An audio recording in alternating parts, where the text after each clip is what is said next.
Assalamualaikum, dear students of class 8.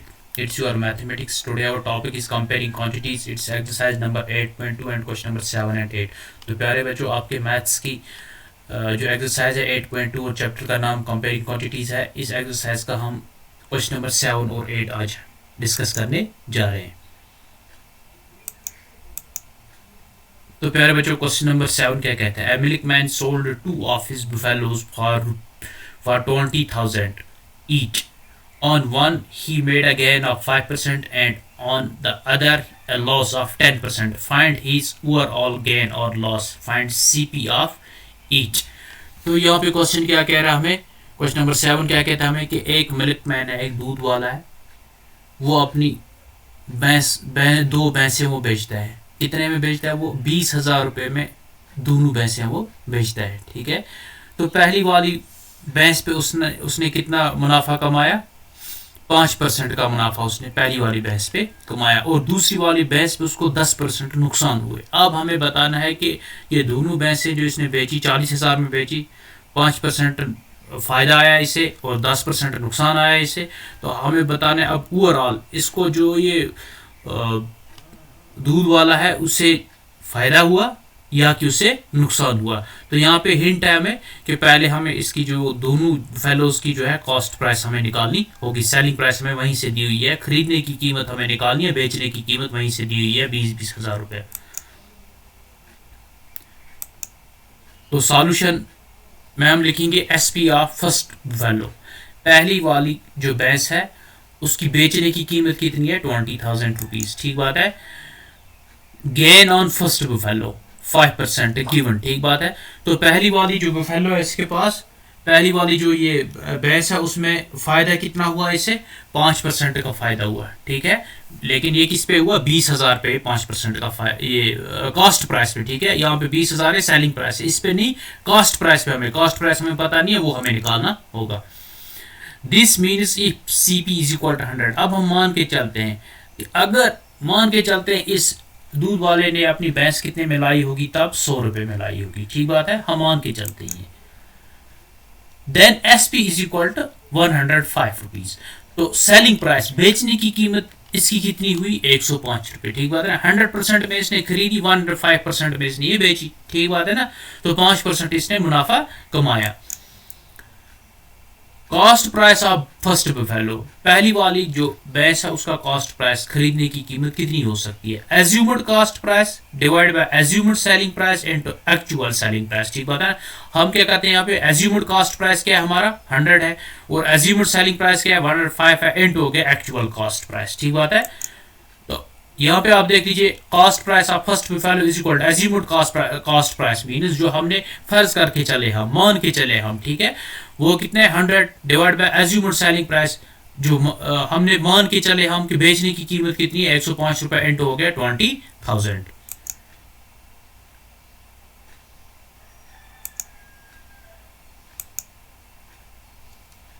तो यहाँ पे आप देख लीजिए, हमने 100 और 20,000 को मल्टीप्लाई किया। मल्टीप्लाई करने के बाद हमें कितना निकला? 1 10 100 1000 10,000 lakhs 10 lakhs, ये 20 लाख हमारा बना। ठीक बात है ना। 20 लाख डिवाइड बाय 105। ठीक बात है। तो यहाँ पे अब हम 105 और 20 लाख को ऑप्स में क्या करेंगे? काम रिड्यूस करेंगे इनको। ठीक है ना, लास्ट टर्म में लाएंगे, कसर काटेंगे, तो वहां पे कितना बचेगा? 1947 है ना। 19,047 कितना बचेगा हमें यहाँ पे? 19,047.62 पैसा। Therefore cost price of first buffalo is equal to rupees 19,047.62। ठीक बात है। तो पहली वाली जो बुफेलो है, भैंस है, वो कितने में खरीदी थी इसने? 19,047 रुपये में, और बेची कितने में? वो 20,000 रुपये में। ठीक बात है। Selling price of second buffalo, तो दूसरी भैंस जो है इस भैंस वाले ने, दूध वाले ने कितने में बेची? वो भी 20,000 रुपये में इसने बेची। Loss on second buffalo is equal 10% given. तो दूसरी वाली जो भैंस बेचने पे नुकसान कितना हुआ? इसे 10% का नुकसान हुआ, वहीं से हमें दिया हुआ है 10%। ठीक है। This means if cost price is equal to 100, इसका मतलब ये हुआ कि अगर इसने भैंस लाई होती 100 रुपये में, तो बेची कितने में थी इसने? 90 रुपीज में, है ना। Then selling price is equal to 90 rupees. ठीक बात है। तो यहाँ पे हम ये फर्ज करके चलते हैं, मान के चलते हैं, क्वेश्चन का सॉल्यूशन ढूंढने के लिए हम ये ऐसा करते हैं। तो cost price of second buffalo is equal to assumed cost price divide by assumed selling price is equal into actual selling price. ठीक बात है ना। तो cost price of second buffalo किसके बराबर होगा? एज्यूम्ड कॉस्ट प्राइस, जो हमने मान के चले कि 100 रुपए में इसने खरीदी थी, एज्यूम्ड सेलिंग प्राइस है ना, divide by assumed selling price, बेची इसने कितने में? 90 रुपए में, इनटू हो गया actual selling price. Actual selling price के हमारे पास 20,000 रुपए। ठीक है। तो यहाँ पे आप देख लीजिए cost price of second buffalo is equal to 100 divide by 90 into 20,000। ठीक बात है।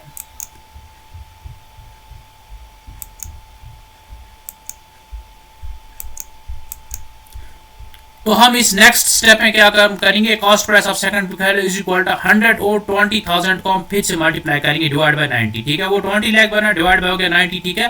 तो यहाँ पे आप देख लीजिए ये 0 और ये 0 कैंसिल हो गया, फिर 9 से हम जो है इसका यहाँ पे कसर काटेंगे, लोएस्ट टर्म में लाएंगे, रिड्यूस करेंगे किसको? 20 लाख को।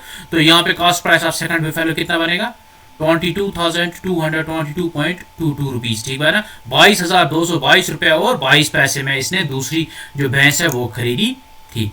तो टोटल कॉस्ट प्राइस कितना हुआ? पहली वाली भैंस कितने में लाई थी इसने? 19,047 रुपए और 62 पैसे में, और दूसरी वाली कितने में लाई थी इसने? 22,222 रुपए और 22 पैसे में लाई थी।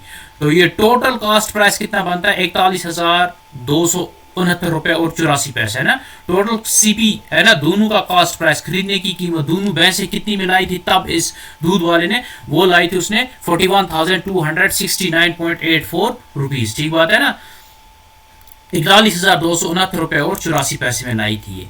तो टोटल सेलिंग प्राइस कितनी है हमारे पास? 20,000 में एक बेची उसने, 20,000 में दूसरी बेची है ना। बेचने की कीमत कितनी है? 40,000 रुपए। दोनों भैंसों की कीमत जो है बेचने की वो 40,000 रुपए। सिंस कॉस्ट प्राइस, यहाँ पे कॉस्ट प्राइस जो है खरीदने की कीमत क्या है? ज्यादा है, 41,000 है ना। 41,269 रुपए और 84 पैसा है, तो वो ज्यादा है। किससे? सेलिंग प्राइस है। सेलिंग प्राइस कितनी है? 40,000 है वहां पे। देन लॉस इज इक्वल, इसका मतलब हो गया खरीदी है ज्यादा इसने, ज्यादा कीमत पे और बेची है कम कीमत पे, तो यहाँ पे क्या हो गया? नुकसान हो गया। ठीक बात है ना। तो लॉस किसके बराबर हुआ फिर? यहाँ पे 41,269.84 है ना, ये सेलिंग प्राइस है, माइनस हो गया इसका कॉस्ट प्राइस, वो हो गया इज इक्वल टू 1269.84 है ना। 1269 रुपए और 84 पैसा दोनों भैंसें बेच करके इसको क्या हो गया? नुकसान हो गया किसको? दूध वाले को। Therefore overall loss of milkman was 1269.84 rupees.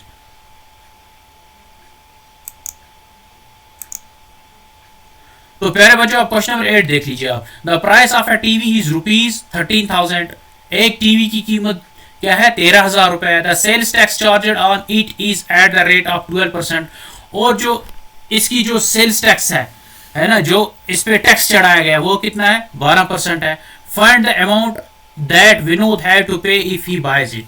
हमें वो कीमत निकालनी है। ठीक बात है ना, कि विनोद को अब दुकानदार को ये किससे बेचना है? विनोद को। विनोद एक कस्टमर है, विनोद को कितने पैसे देने दुकानदार की तरफ इस टीवी के लिए?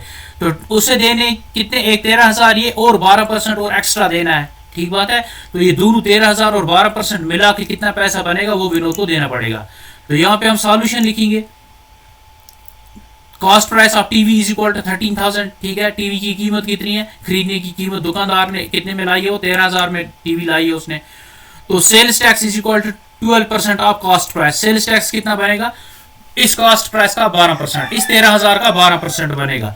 वो हो गया is equal to 12 divide by 100 into 13,000। ठीक बात है ना। वो हो गया 12 आ गया क्या? 12% सेल्स टैक्स का हो गया 12 डिवाइड बाय 100 हो गया परसेंटेज का, इंटू हो गया कॉस्ट प्राइस हो गया 13,000। ठीक है। तो यहाँ पे आप देख लीजिए हमने क्या किया है काम, ये 2 जीरो और इस 13,000 के 2 जीरो हमने जो है कैंसिल कर दिए। ठीक है। तो ऊपर क्या बचा हमें? 12 और यहाँ पे कितना बचा हमें? 130। तो ये हो गया 12 इंटू 130 हम इस स्टेप में लिखेंगे। Therefore sales tax is equal to 1560। जब हम 12 और 130 को मल्टीप्लाई करेंगे तो वहां पे क्या निकलेगा? हमें 1560 हमें निकलेगा।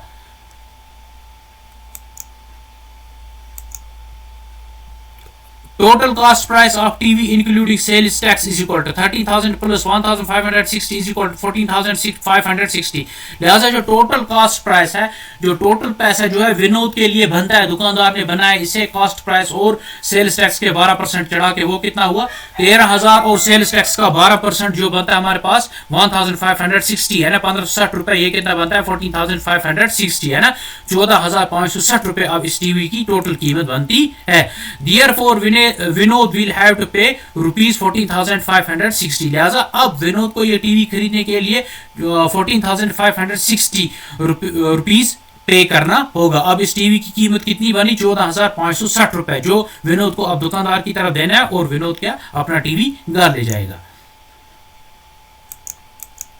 तो प्यारे बच्चों, उम्मीद है कि आपको ये वीडियो मेरा समझ भी आया होगा और पसंद भी आया होगा। बाकी नेक्स्ट क्वेश्चन हम नेक्स्ट वाले वीडियो में करेंगे।